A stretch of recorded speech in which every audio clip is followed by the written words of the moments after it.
Macron subit un nouvel revers en Afrique avec le coup d'État au Niger. Le coup d'État au Niger représente un sérieux revers pour le président français Emmanuel Macron, soulevant des questions quant à la présence militaire française dans le pays, mais aussi quant à l'avenir de sa stratégie plus générale en Afrique, ont déclaré des analystes. Le coup d'État contre le président nigérien Mohamed Bazoum est le troisième putsch de ce type dans la région en autant d'années, faisant suite à des actions similaires au Mali et au Burkina Faso en 2021 et 2022 qui ont contraint le retrait des troupes françaises. Mais le coup d'État au Niger est particulièrement difficile à encaisser pour Macron, après qu'il ait cherché à faire de Niamey un allié spécial et une plateforme pour la présence de la France dans la région suite au coup d'État au Mali. La situation présente à Macron une série de dilemmes alors qu'il se retire à la résidence présidentielle méditerranéenne de Fort-Brégançon pour des vacances d'été qui seront dominées par la crise. En décembre 2018, Macron a promis que la France resterait engagée dans la lutte contre les djihadistes dans la région sahélienne de l'Afrique jusqu'à la victoire totale, un engagement qui semble maintenant compromis. L'histoire se répète, les revers s'accumulent, a déclaré Pascal Boniface, directeur de l'Institut français des relations internationales et stratégiques, à l'AFP. Si les putschistes restent au pouvoir à Niamey, il sera très difficile de maintenir nos soldats là-bas. Misez sur tout, la France compte 1500 soldats postés au Niger, et 1000 autres au Tchad voisin. L'armée a déclaré cette semaine que l'évacuation des soldats du Niger, comme cela a été le cas pour les civils, n'est pas à l'ordre du jour.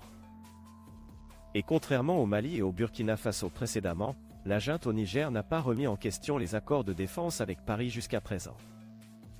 Mais, c'est une erreur d'avoir misé surtout sur le Niger et le Tchad, pour redéployer les troupes françaises après les coups d'État au Burkina et au Mali, a déclaré François Gaulme, chercheur à l'Institut français des relations internationales.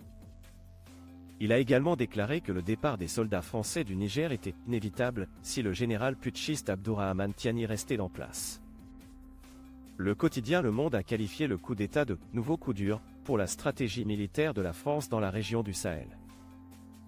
Paris avait placé Niamey au cœur de sa lutte contre les groupes djihadistes à l'échelle régionale. Avec le coup d'État, l'ensemble de la stratégie française pourrait être remise en question. Action, pas parole. Macron, le premier chef d'État français à être né après l'indépendance des anciennes colonies françaises, avait en 2017, lors d'un discours célèbre à Ouagadougou, promis une nouvelle approche envers le continent. Depuis lors, il a répété des appels à un changement de méthode, un partenariat d'égal à égal, déclarant au magazine Jeune Afrique en 2020 que, entre la France et l'Afrique, il doit s'agir d'une histoire d'amour.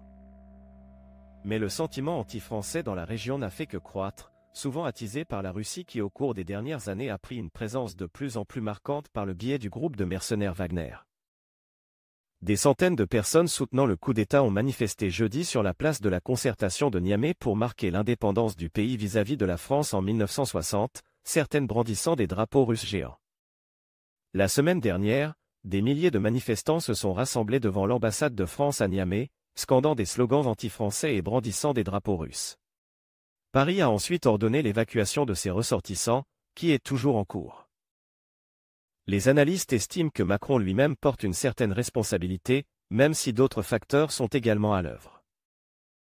Il est critiqué depuis son premier mandat pour son arrogance, en particulier dans ses relations avec certains chefs d'État africains, a déclaré Gaulme.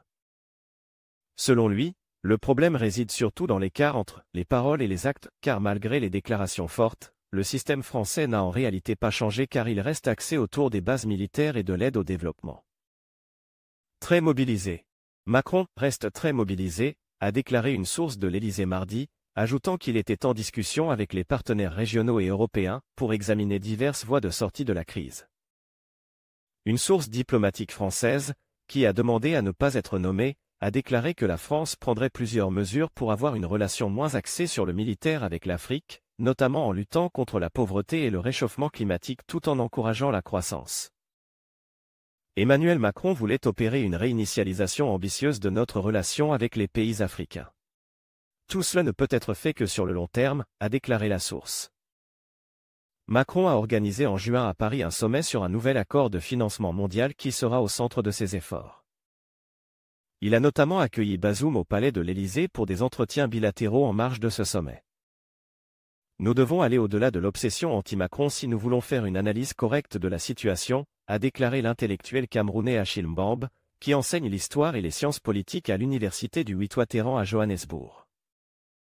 Nous sommes confrontés à un recul historique qui est lié à l'échec de la décolonisation.